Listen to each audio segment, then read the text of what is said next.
So, motivational speaker, why would you pick regret? Well, 5 steps to betterness was already gone, so I thought I needed something a little more motivational. So I thought, well, failure training, that's maybe a good thing to get into. People are training for success when they should be training for failure. Failure is far more common than success. So I'm here to motivate you to fail. Actually, I'm here to motivate you to use your failures for something positive. I found out that Tony Robbins actually has this unleashing the power within. And I mean, if you're going to go up against a top motivational speaker on the planet, it's kind of difficult. But he has this thing where they walk over coals at his presentation, and it's called mind over matter. Well, I say, if you don't mind, it doesn't matter. 21 people at one of his presentations walked over the coals, and they all got third-degree burns. I think the most regret would be the 21st guy.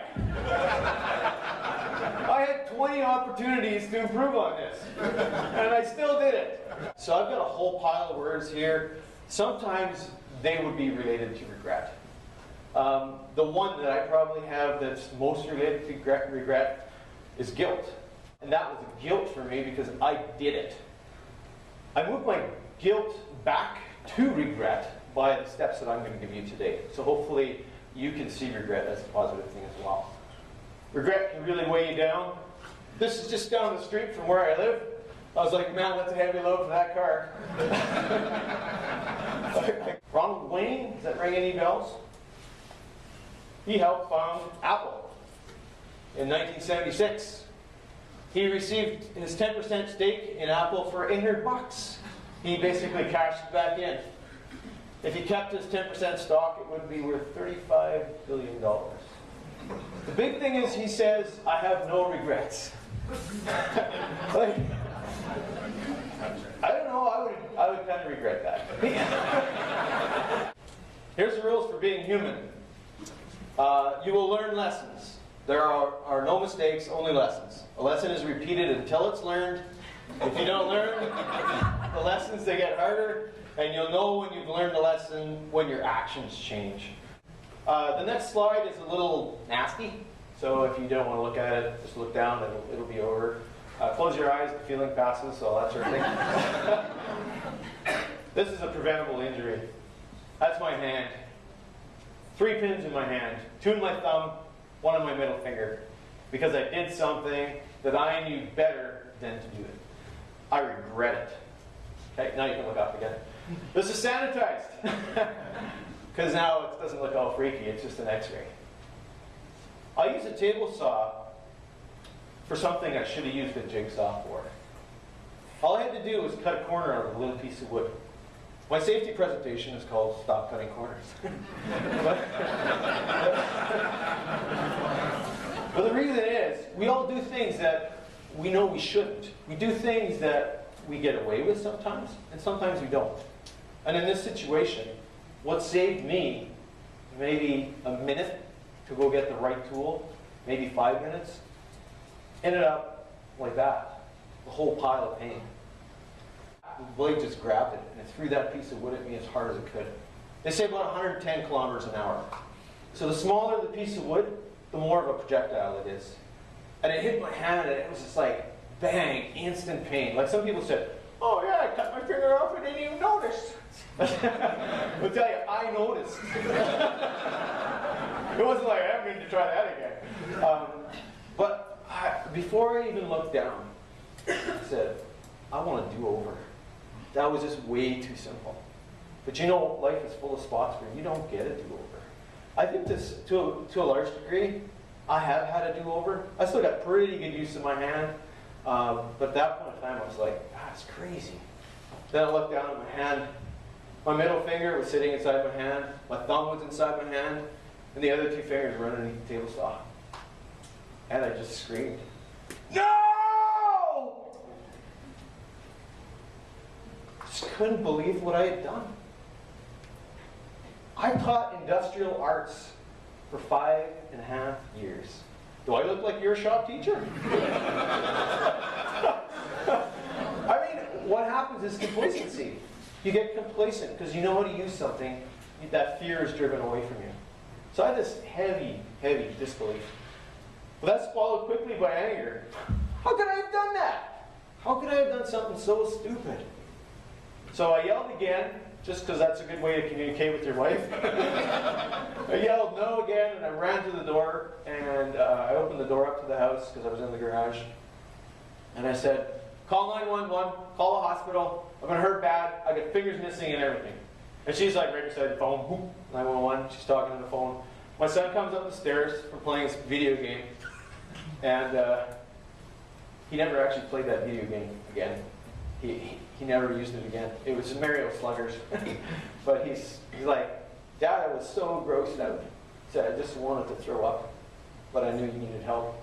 I was trying to shake my hand from him so he couldn't see it. I was kind of holding my other hand up there. And I said, I need you to grab that rag and tie my arms up. And maybe I said it that way, because he started tying both my arms up.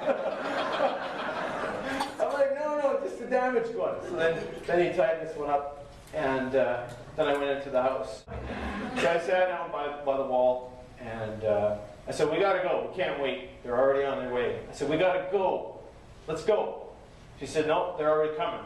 First responders are coming. It was the fire department that came. I said, oh, wait a minute, I can hear something. And then I could see the lights, and then there they were. Comes up the stairs, and at this point in time, I'm just kind of tapping my head against the wall, and I'm so frustrated. He said, who needs the help here? Like, I mean, maybe the guy with the... I said, that'd be this idiot right here. And he said, how you feeling, sir?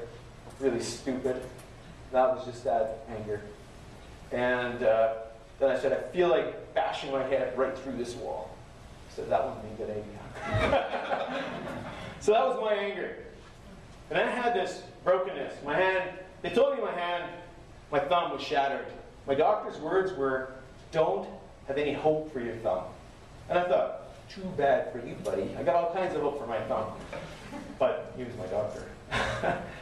He said it was all just tiny little pieces that they actually put back together. So I remember coming out of the surgery, like I said, 6 hours, and the nurse said it was a miracle, the way everything fit together. This is the guilt part. This is what my owner's manual said. So when I was teaching industrial arts, I always went through the owner's manual. I read everything, because I was scared like crazy about it. But freehand cutting is the major cause of kickback and finger hand amputations.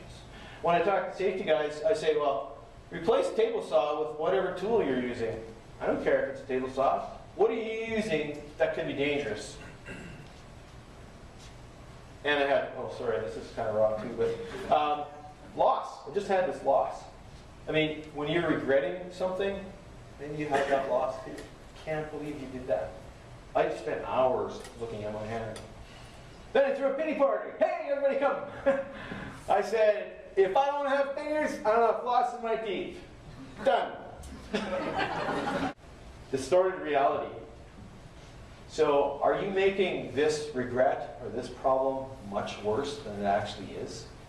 Are you looking at this like, there is no way this project is going to survive. There's no way that I can move forward.